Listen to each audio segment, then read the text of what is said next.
Welcome to the Rim Break Rodeo. We hope this video helps. You start now, cut power at the breaker, and confirm the fixture is dead with a non-contact tester. Remove the trim by stretching springs or twisting the baffle. This gives access to the can. Once done, shine a light into the housing and look for the retaining clip or mounting screws. Make sure to brace the latter and position your hands so you can hold the can once clips release. This prevents it dropping into the ceiling and damaging drywall.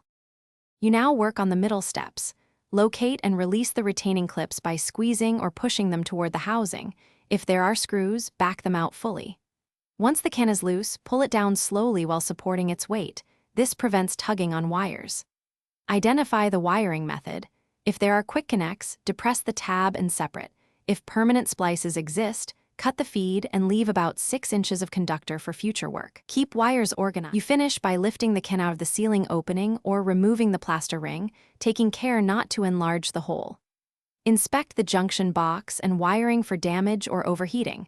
If the box is loose, secure or replace it before closing. Once satisfied, either install a new fixture, cap the feed with wire nuts and tuck back into the box, or patch the ceiling.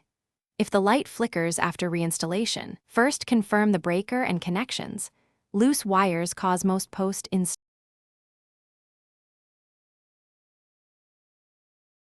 Thanks for watching. Consider subscribing if we helped you.